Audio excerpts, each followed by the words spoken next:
नमस्कार मित्रों, हमारे YouTube चैनल पर आपका फिर से स्वागत है, जिसका नाम है टीचिंग मेथड्स। दोस्तों, आज हम देखेंगे पर्यावरण अध्ययन EVS रीट लेवल 1 और 2 के 30 अति महत्वपूर्ण प्रश्न पूर्णतः सिलेबस पे, और जो नए टॉपिक है वो भी शामिल है। चलते हैं मित्रों पहले प्रश्न पे। पहला प्रश्न क्या है, देखिए। प्रश्न संख्या 1 है, बाल श्रमिकों की तादाद अधिकांशतः पाई जाती है। ये जो आपके जो सामाजिक बुराइयां हैं वहां से, उस टॉपिक से आपको पता है। बाल श्रमिकों की जो संख्या है वो अधिकांशतः किस क्षेत्र में पाई जाती है? ग्रामीण क्षेत्रों में, शहरी क्षेत्रों में, दोनों में एक समान है, या उपयुक्त में से कोई नहीं? तो मित्रों, ज़्यादातर बच्चे करेंगे कि दोनों में एक समान होती है ना, ज़्यादातर चुनेंगे विकल्प नंबर 3। लेकिन आपको यहाँ पे बता दूँ, विकल्प नंबर 3 में ज़्यादा नहीं है, शहरी क्षेत्रों में ज़्यादा नहीं है, ज़्यादा है मित्रों ग्रामीण क्षेत्रों में बाल श्रमिकों की तादाद। यही इसका उत्तर है, यानी कि प्रश्न संख्या 1 में विकल्प नंबर 1 सही है। आगे बढ़ते हैं प्रश्न संख्या 2 के लिए। बाल विवाह को समाप्त करने का सर्वाधिक उपयुक्त उपाय कौन सा है? बाल विवाह को समाप्त करने का सर्वाधिक पूछा है ना, उपयुक्त तो पूछा है, लेकिन ध्यान रखना सर्वाधिक उपयुक्त उपाय पूछा है मित्रों। तो आर्थिक सहायता करना, तो ये तो प्रलोभन तो देना नहीं है ना। रोजगार के अवसरों में वृद्धि, तो ये संबंधित इतना महत्वपूर्ण नहीं है। अब दो चीज़ें बची है। विकल्प नंबर 2 में कह रहे शिक्षा का ज़्यादा प्रसार करें, या फिर बाल विवाह निरोध कानून। अब देखिए, केवल जो हम कानून बनाते हैं ना, उसका निर्माण से ये रुक जाएगा नहीं। क्यों नहीं? क्योंकि देखो, बाल विवाह ज़्यादातर चलते हैं जो अशिक्षित लोग हैं ना, वो करते हैं, है ना।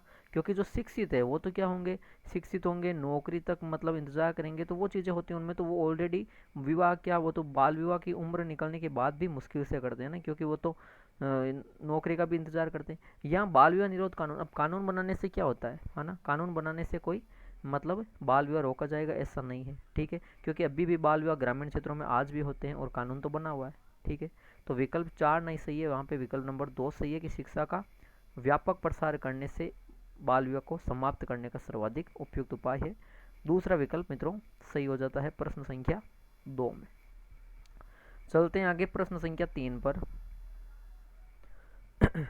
प्रश्न संख्या 3 मित्रों शानदार प्रश्न है, बहुत ही महत्वपूर्ण प्रश्न है। रेशमी वस्त्रों के लिए कौन सा कलप काम में लिया जाता है ताकि वस्त्रों में कड़ापन लाया जा सके? देखो, पहली चीज़ तो बता दूं कि अगर प्रश्न घुमा फिरा कर आ जाए कि वस्त्रों में कड़ापन लाने के लिए क्या काम में लिया जाता है, तो वस्त्रों में अगर कड़ापन लाना है तो भाई साहब कलप काम में लाया जाता है, ठीक है। अब यहाँ पूछा है जो रेशमी वस्त्र है ना, उनके लिए कौन सा कलप काम में लिया जाता है? मैदे का, गेहूं का, गोंद का, या चावल का? यानी कि इसमें आपको बता दूं, मैं इसका सही उत्तर हो जाएगा गोंद का कलप, ठीक है। विकल्प नंबर 3 सही उत्तर है प्रश्न संख्या 3 में, है ना। रेशमी वस्त्रों के लिए गोंद का कलप। बाकी जो मैदे का, गेहूं का, चावल का, इनकी अगर मैं बात करूं तो ये मोस्टली सूती वस्त्रों के लिए उपयुक्त रहते हैं, जो कि कब पहने जाते हैं? गर्मियों में, ठीक है। तो तीसरा विकल्प यहाँ पे सही होगा। आगे चलते हैं मित्रों प्रश्न संख्या 4 पर। प्रश्न संख्या 4 है, तरड़िया रोग किस पशु में पाया जाता है? अच्छा प्रश्न है। जो तरड़िया रोग है वो किस पशु में पाया जाता है? ऊंट, भैंस, भेड़, भैंस, या बकरी? बकरी की बात करूँ तो मित्रों इसमें गोट पॉक्स होता है मुख्य रूप से, गोट पॉक्स, ठीक है। ऊंट की बात करूं तो ऊंट में होता है मित्रों सर्रा रोग मुख्य रूप से, ठीक है। यहाँ पे जो तरड़िया रोग है वो आ जाएगा मित्रों भेड़ में, यानी कि भेड़ जो पशु है उसमें तरड़िया रोग मुख्यतः होता है। तो विकल्प नंबर 2 सही है प्रश्न संख्या 4 में। आगे बढ़ते हैं प्रश्न संख्या 5 के लिए। राजस्थान में सर्वाधिक शुष्क कृषि तीव्रता वाले जिले कौन से हैं? सर्वाधिक जहाँ पे शुष्क कृषि तीव्रता है ऐसे जिले कौन से राजस्थान में? जैसलमेर, बाड़मेर, बीकानेर, चूरू, बांसवाड़ा, डूंगरपुर, या बाड़मेर, बीकानेर? देखो, बांसवाड़ा, डूंगरपुर नहीं है, बीकानेर, चूरू दो ऐसे जिले हैं जहाँ पर एक भी नदी नहीं है, एक भी नदी नहीं है अपने राजस्थान में। ऐसे दो जिले हैं, ठीक है, ये भी अपने वेरी इंपॉर्टेंट है। दो विकल्प तो हट गए। अब यहाँ पे बाड़मेर है, यहाँ पे बाड़मेर, आपको पता बाड़मेर तो है लेकिन बीकानेर उसमें नहीं आएगा, इसलिए ये भी हट जाएगा। जैसलमेर और बाड़मेर ये दो जिले हैं जहाँ पे शुष्क कृषि ज़्यादा है। पहला विकल्प सही है प्रश्न संख्या 5 में। चलिए प्रश्न संख्या 6 पर। प्रश्न संख्या 6 है, राज्य का प्रथम निर्यात संवर्धन औद्योगिक पार्क कहाँ स्थापित किया गया? जैसे जैसे आप प्रश्नों से आगे जाते जाओगे वेरी वेरी इंपॉर्टेंट प्रश्न आएंगे, ये भी वेरी वेरी इंपॉर्टेंट क्वेश्चन है मित्रों, बहुतों का इसको है ना गलत उत्तर बताएंगे। राज्य का पहला निर्यात संवर्धन औद्योगिक पार्क, जिसे बोला जाता है EPIP, ठीक है इंग्लिश में, ये होता है निर्यात संवर्धन औद्योगिक पार्क। ये कहाँ पे स्थापित किया गया? उद्योग के लिए, ठीक है। ये देखो अपने बता दूं, राजस्थान में अभी तक 3 निर्यात संवर्धन औद्योगिक पार्क टोटल लगे हुए हैं, ठीक है। उनमें से पहला है वो कहाँ पे किया गया? वो किया गया मित्रों जयपुर, सीतापुरा है ना स्थान है जयपुर में, वहाँ पे। और कब किया गया तो वो भी याद रख लेना, क्योंकि घुमा फिरा के पूछ सकते हैं राजस्थान का पहला निर्यात संवर्धन औद्योगिक पार्क स्थापना किस वर्ष हुई? तो 1997, 1997 में सीतापुर जयपुर में पहला हुआ, ठीक है। क्रम लगाया मैंने, विकल्प वैसे बनाया। दूसरा जोधपुर के बोरानाडा में है, मैंने बता दिया 3 है, पहला सीतापुरा जयपुर में 1997 में, दूसरा जोधपुर बोरानाडा, और तीसरा है NH8 जो मार्ग है ना NH8 उस पे है अलवर के जो नीमराना है ना वहाँ पे, ठीक है, कोटा में नहीं है। तो 3 मुख्य रूप से निर्यात संवर्धन औद्योगिक पार्क है। मेरे हिसाब से बहुत ही अच्छा ज्ञान मिला है इस प्रश्न से आपको। विकल्प 1 सही है प्रश्न संख्या 6 में। आगे चलते हैं प्रश्न संख्या 7 के लिए। प्रश्न संख्या 7 है, उपभोक्ता मामलों के निपटान हेतु प्रत्येक राज्य में कितने राज्य आयोग हो सकते हैं? अच्छा प्रश्न है। 1, 2, 3, 4। तो आपको पता है एक तो केंद्रीय संरक्षण उपभोक्ता संरक्षण आयोग हो सकता है, एक राज्य में होता है और फिर एक जिला में होता है, ये 3 होते हैं मुख्य रूप से। तो आपको बता दूं मैं यहाँ राज्य आयोग की बात की है, यानी कि जो बीच वाला, ठीक है। इसके बारे में कुछ चीज़ें बताऊंगा। देखो राज्य आयोग कहाँ पे होगा? संबंधित राज्य में, ठीक है। वहाँ पे उपभोक्ता संबंधित निपटान हेतु प्रत्येक राज्य में। तो प्रत्येक राज्य में कितने राज्य आयोग हो सकेंगे? एक ही हो सकेगा, ठीक है। एक राज्य में एक ही होगा। और जैसे राजस्थान में अपने राज्य आयोग है, उसमें राजस्थान में राज्य आयोग जो है वो जयपुर में इसका मुख्यालय है। तो राजस्थान की बात करो, किसी भी राज्य की बात करो, वहाँ पे मतलब संबंधित राज्य में एक ही राज्य आयोग होगा, ठीक है। इसमें मौद्रिक क्षेत्राधिकार पहुँचे कितने मूल्यों तक जो उपभोक्ता के मामले निपटाए जाते हैं? तो आप मेरे को बता दूं मैं, 20 लाख से अधिक और 1 करोड़ से कम। 20 लाख से प्लस 1 करोड़ से कम है वो वाले इसमें होते हैं। राज्य आयोग का अगर सदस्य की बात करूं तो एक तो होता है अध्यक्ष, ठीक है, एक तो अध्यक्ष। इसके अलावा होते हैं 3 सदस्य, और जिस 3 सदस्य में एक महिला होती है, ठीक है। अच्छी तरह सुन लेना, एक अध्यक्ष के अलावा 3 सदस्य होते हैं जिसमें एक महिला होती है, ठीक है। अब पूछे कि इसका अध्यक्ष कौन होता है राज्य आयोग का? तो इसका अध्यक्ष होता है, आपको बता दूं, जो राज्य आयोग यानी कि राज्य स्तर पर जो उच्च न्यायालय चलता है ना, तो उच्च न्यायालय का वर्तमान न्यायाधीश या फिर कह सकते हैं जो रिटायर्ड सेवानिवृत्त न्यायाधीश, ठीक है। आगे है कि राज्य आयोग के सदस्यों का कार्यकाल कितना होता है? तो राज्य आयोग के सदस्य का कार्यकाल 5 वर्ष होता है, याद रखना, ठीक है। एक प्रश्न आ जाता है कि राज्य आयोग के सदस्य का कार्यकाल है, वहाँ पे आप कंफ्यूजन मत होना। राज्य आयोग जैसे देखोगे आपको राज्यसभा नजर आएगा, क्योंकि ऐसा ही होता है एग्जाम में, ठीक है। आराम से पढ़िए प्रश्न को। तो राज्य आयोग के सदस्य का कार्यकाल 5 वर्ष होता है, और उम्र की बात करूँ तो 65 वर्ष हो जाती है, तो बस अध्यक्ष पद से फिर इस्तीफा होता है। विकल्प 1 सही है प्रश्न संख्या 7 में। चलते हैं प्रश्न संख्या 8 पर। प्रश्न संख्या 8 है मित्रों, महिलाओं के लिए महिलाओं के द्वारा सिद्धांत किससे संबंधित है? अच्छा प्रश्न है। महिलाओं के लिए और महिलाओं के द्वारा ये सिद्धांत किससे संबंधित है? महिला शिक्षा से नहीं है ये, ना ही ये महिला नवजागृति से है, तो उपयुक्त सभी नहीं होगा। इसका उत्तर हो जाएगा महिला सहकारिता से। मित्रों तीसरा विकल्प सही है प्रश्न संख्या 8 में, महिला सहकारिता। अगर कैसे भी घुमा फिरा के प्रश्न आ गया कि राजस्थान में सहकारिता की शुरुआत कब हुई, तो 1904 में। अगर पूछ ले राजस्थान में सहकारिता की शुरुआत 1904, सहकारिता आंदोलन पूछ ले तो 1904 अजमेर में, ठीक है। राजस्थान में पहली सहकारी समिति पूछे तो फिर बिनाई अजमेर में, वो 1905 में हुई। राजस्थान की कौन सी देशी रियासत थी जिसमें सबसे पहले सहकारी कानून बनाया? भरतपुर में, ठीक है। ये वेरी वेरी इंपॉर्टेंट प्रश्न है, इससे वेरी इंपॉर्टेंट फैक्ट तैयार हुए आपके। तीसरा विकल्प सही है प्रश्न संख्या 8 में। चलिए प्रश्न संख्या 9 पे चलते हैं मित्रों। अच्छा प्रश्न आ रहा है, मीटर गेज और नैरो गेज को ब्रॉड गेज में किस परियोजना के तहत परिवर्तित किया जा रहा है? मीटर गेज और नैरो गेज मैंने बता दिया, जो 1000 मिलीमीटर यानी 1 मीटर, तो इसकी होती है मीटर गेज की। नैरो गेज की होती है 762 मिलीमीटर, ठीक है। और ब्रॉड गेज की होती है जो सबसे बड़ी लाइन होती है, नैरो गेज सबसे छोटी मीटर लाइन होती है। ब्रॉड गेज की बात करूँ तो इसकी हो जाती है आपकी कितनी होती है, इसकी 700 हो गई, इसकी 1000 हो गई, इसकी हो जाएगी 1676 mm, ठीक है, यानी कि मिलीमीटर। इस परियोजना के तहत किसे परिवर्तित किया जा रहा है, कौन सी परियोजना के तहत मीटर गेज और नैरो गेज को फिर ब्रॉड गेज में बदला जा रहा है, जो अभी भी चल रही है। तो प्रोजेक्ट ब्रॉड गेज, प्रोजेक्ट रोरो, प्रोजेक्ट यूनिविड्थ या प्रोजेक्ट यूनिगेज। तो प्रोजेक्ट ब्रॉड गेज नहीं होगा क्योंकि आप ज़्यादा ध्यान यही जाएगा, रोरो भी नहीं है, प्रोजेक्ट यूनिविड्थ भी नहीं है, यहाँ हो जाएगा प्रोजेक्ट यूनिगेज। ठीक है, प्रोजेक्ट यूनिगेज, एक मिनट मित्रों, प्रोजेक्ट यूनिगेज जो शुरू हुई थी 1992 यानी 1992 में शुरुआत की गई प्रोजेक्ट यूनिगेज की, जो वर्तमान में संचालित है। एक चीज़ और बता दूं, प्रोजेक्ट एरो नाम आ जाए, जो पिछले वीडियो में मैंने प्रश्न कराया, प्रोजेक्ट एरो वो डाक विभाग से संबंधित है। ठीक है, चौथा विकल्प सही रहेगा। यहाँ आगे बढ़ते हैं प्रश्न संख्या 10 पर। प्रश्न संख्या 10, राज्य की वह पहली सिंचाई योजना, प्रथम सिंचाई परियोजना जिसमें केवल फव्वारा सिंचाई पद्धति से ही सिंचाई करने का प्रावधान है। सिद्धमुख नहर परियोजना, नर्मदा नहर परियोजना, यमुना जल सिंचाई परियोजना, भीखाबाई सागवाड़ा नहर। तो राजस्थान की ऐसी पहली सिंचाई परियोजना जिसमें फव्वारा सिंचाई पद्धति से ही सिंचाई करने का प्रावधान है, इसका सही उत्तर होगा विकल्प नंबर 2 यानी कि नर्मदा नहर परियोजना। ठीक है, दूसरा विकल्प सही है मित्रों। प्रश्न संख्या 10 में आपके लिए आज का जो प्रश्न है वो आपको बता देता हूँ, कमेंट बॉक्स में करना।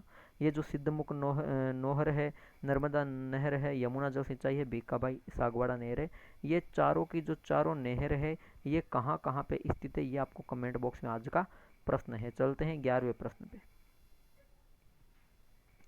निम्न में से कौन सी पंचायती राज की प्रमुख उपलब्धि मानी जाती है? पंचायती राज की प्रमुख उपलब्धि कौन सी मानी जाती है? ग्रामीण समृद्धि, ग्रामीण विकास, राजनीतिक चेतना का विकास, ग्रामीण एकता का निर्माण। ऐसे प्रश्न हैं जो बिल्कुल कंफ्यूजन करेंगे, लेकिन इस कंफ्यूजन को दूर करने के लिए ये आपके लिए प्रस्तुत है ऐसे प्रश्न। इसका सही उत्तर मित्रों विकल्प नंबर 3 हो जाएगा। राजनीतिक चेतना का विकास या पंचायती राज की स्थापना से प्रमुख उपलब्धि मानी जाती है। तीसरा विकल्प सही रहेगा प्रश्न संख्या 11वें में। चलिए प्रश्न संख्या 12वें पे चलते हैं मित्रों। निम्नलिखित में से कौन सा प्राकृतिक स्थान से अलग संरक्षण का उदाहरण है? प्राकृतिक स्थान है सभी, लेकिन उनमें अलग संरक्षण का उदाहरण एक बेमेल सा है। ठीक है, चिड़ियाघर, राष्ट्रीय उद्यान या फिर वन्यजीव अभ्यारण्य या जैवमंडल स्थल। तो आपको नाम पता है, जैसे जैवमंडल स्थल, वन्यजीव अभ्यारण्य, राष्ट्रीय उद्यान, ये संरक्षित स्थलों के क्षेत्र जो है सूची में आते हैं, लेकिन इसमें चिड़ियाघर बिल्कुल अलग हो जाएगा। विकल्प 1 सही उत्तर है प्रश्न संख्या 12वें में। आगे चलते हैं बिना कोई समय देर किए प्रश्न संख्या 13वें पर। शानदार प्रश्न आया, वेरी इंपॉर्टेंट क्वेश्चन आया मित्रों। किस राज्य में करवा चौथ के त्यौहार को एव्रत जेव्रत के नाम से मनाया जाता है? मध्य प्रदेश, महाराष्ट्र, कर्नाटक या गुजरात? सही उत्तर हो जाता है मित्रों गुजरात, यानी कि विकल्प नंबर 4 सही है प्रश्न संख्या 13वें में। गुजरात में एव्रत जेव्रत कहा जाता है करवा चौथ के त्यौहार को। आगे चलिए प्रश्न संख्या 14वें पर। किस वस्त्र का संबंध पुरुषों से नहीं है? पुरुष कौन सा वस्त्र नहीं पहनते बताओ? गुग्गी, अचकन, तिलका या आत्मसुख? सही उत्तर रहेगा तिलका। तिलका क्यों रहेगा? क्योंकि ये जो मुस्लिम महिलाएं हैं ना, मुस्लिम धर्म की जो महिलाएं हैं उनका पहनावा है। ठीक है, तिलका। बाकी बात करूं मैं इसकी अचकन की, तो अचकन तो जो बुगतरी होता है ना, ऊपरी भाग, शरीर में ऊपरी भाग में पहनी जाती है। ठीक है, वो होती है। गुग्गी की बात करूं तो गुग्गी होती है मित्रों जो सर्दी से, वर्षा से जो बचाए है ना, वो पहनी जाती है। ठीक है, और आत्मसुख होता है जो कश्मीरी चोगा नहीं होता, फिरन, जिसे फिरन कहते हैं ना, फिरन भी है आपके वस्त्रों में। कश्मीरी चोगा जो फिरन है ना, उसके जैसा ही है आत्मसुख। ठीक है, याद रखना, यहाँ तीसरा विकल्प सही रहेगा प्रश्न संख्या 14 में। चलिए प्रश्न संख्या 15 पर। आपके नया टॉपिक जो जुड़ा है लोक देवता से, वहां से प्रश्न संख्या 15 है, पाबूजी के पावड़े। कहीं पे पावड़े, कहीं पे पवाड़े नाम आ रखे, बता देता हूँ ताकि कोई भाई कंफ्यूजन ना हो। पाबूजी के पावड़े नायक या आयडी जाति के, जरूर नहीं है, 2 जाति, 2-3 और है। एक रेबारी जाति होगी, एक थोरी जाति होगी। ठीक है, नायक, आयडी, रेबारी, थोरी, ये सारी की सारी जातियां पाबूजी की आराध्य भक्त है। इसके अलावा एक पाबूजी का वेरी इंपॉर्टेंट प्रश्न बताऊं, सुन लेना। किस जाति के लोग पाबूजी को पीर कहते हैं? मेहर जाति के मुसलमान। मेहर जाति होती है मुसलमानों में, वो पाबूजी को पीर मानते। ठीक है, आगे देखो, इनके बोपों द्वारा गाए जाते हैं पवाड़े या पावड़े। इनमें कौन सा वाद्य यंत्र प्रयोग में लिया जाता है? देखो, जंत्र लिया जाता है, भगवान देवनारायण जी है उनकी फड़ में। ठीक है, जो गुर्जर जाति के लोग लेते हैं। अलगोजा या तेजा जी के गीतों में प्रयुक्त होता है।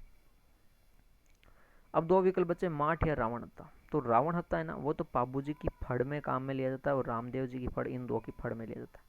पाबूजी की फड़ सबसे लोकप्रिय फड़ होगी, ठीक है। पाबूजी की फड़ में रावण हत्या और पाबूजी के जो पाव उड़े गाते हैं ना, उनमें लिया जाता है माट, याद रखना। ये तुलनात्मक प्रश्न है, इसलिए मैं लेकर आया। तीसरा विकल्प सही रहेगा प्रश्न संख्या 15वें में। आगे चलते हैं प्रश्न संख्या 16वें पर। सांझी को किस लोक देवी का रूप माना जाता है? अच्छा प्रश्न है मित्रों। जो सांझी है, कुंवारी कन्याएं राजस्थान में ये त्यौहार विशेष रूप से मनाती, याद रखना कुंवारी कन्याओं के लिए है। अश्विन प्रतिपदा से लेकर अगले 15 पूरे 15 दिनों का है ये, पितृपक्ष तक मनाती है वो। तो सांझी में लक्ष्मी, पार्वती, सरस्वती या उपयुक्त सभी करोगे ज़्यादातर, लेकिन आपको बता दूं सांझी है उसको पार्वती लोक देवी का रूप माना जाता है, जो देवी पार्वती है। दूसरा विकल्प सही है प्रश्न संख्या 16वें में। जयपुर में मित्रों लाडली जी का मंदिर,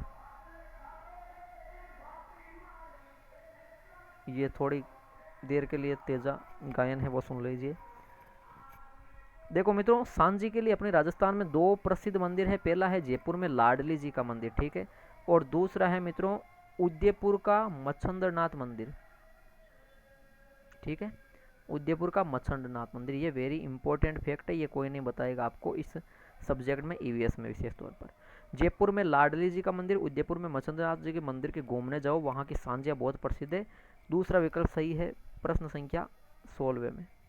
चलते हैं प्रश्न संख्या 17वें पर। देवगढ़ एवं चावंड शैली किस स्कूल के अंतर्गत सम्मिलित है? पहले जिक्र कर चुके हैं, चित्र शैली नया टॉपिक है तो प्रश्न लाना जरूरी हो गया। स्कूल की बात करूँ तो ये 4 स्कूल है, मारवाड़, ढूंढाड़, मेवाड़ और हाड़ौती। हाड़ौती में 2 आएंगे, एक तो कोटा आ जाएगी और एक आ जाएगी बूंदी की शैली, ठीक है। ढूंढाड़ में 4 आएगी, आमेर की, जयपुर की, अलवर की और उनियारा की, ठीक है। आमेर, जयपुर, अलवर, उनियारा। आमेर, जयपुर, अलवर, उनियारा ढूंढाड़ में, कोटा, बूंदी, हाड़ौती में। अब 2 विकल्प बचे, मारवाड़, मेवाड़। मारवाड़ में आएगी जैसलमेर, जोधपुर, बीकानेर शैली, नागौर शैली, किशनगढ़ शैली, अजमेर शैली, ये 6 शैली आएंगी।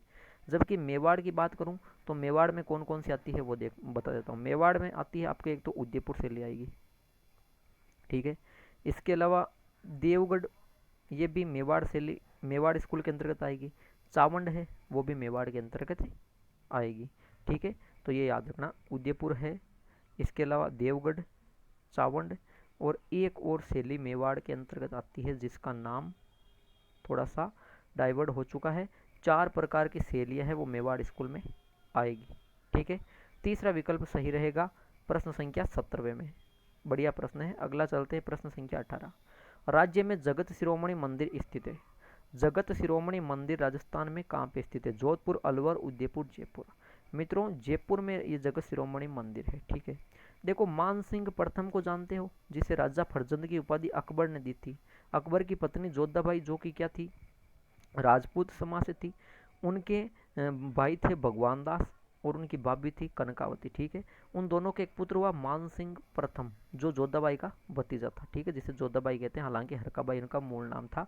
जोधाबाई को जहांगीर की पत्नी माना जाता है, ठीक है, जो जोधपुर की थी। अब मान सिंह प्रथम है ना, इस मान सिंह सॉरी भगवान दास इनके पिता का नाम था, और जो मान सिंह प्रथम और इसकी पत्नी थी रानी कनकावती, ये इनकी पत्नी थी, ठीक है, रानी कनकावती।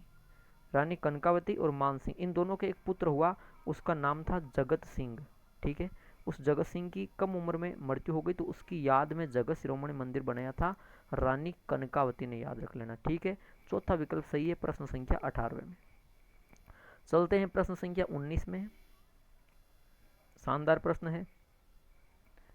राजस्थान के इतिहास में वीर हाड़ी रानी के नाम से विख्यात वह वीरांगना कौन थी जिसने युद्ध भूमि में जाते समय अपने पति को निशानी के तौर पर अपना सिर काट कर दे दिया? आज के समय में तो हर कोई दे सकती है, ठीक है।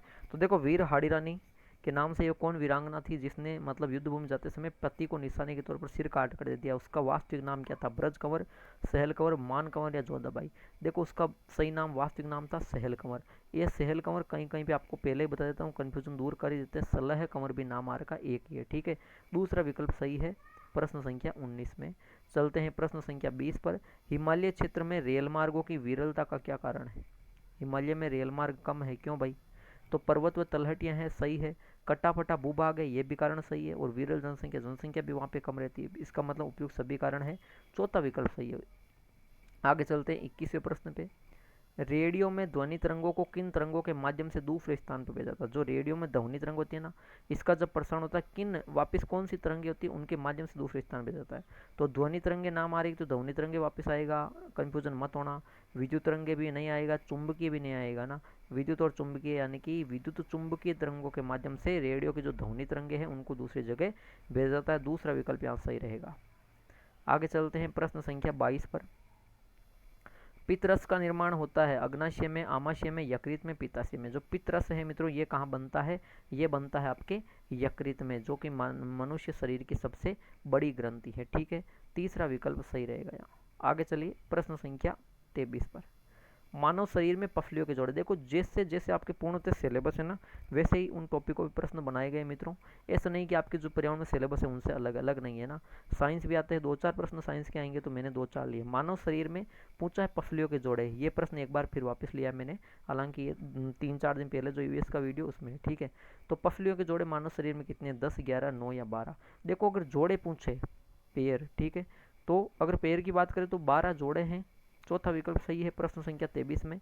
और अगर संख्या पूछे पसलियों की तो 12 दूना कितने हो जाएंगे? जोड़े में 2 होते हैं, तो 12 दूना हो जाएंगे 24, 24। ठीक है, आगे चलिए प्रश्न संख्या 24।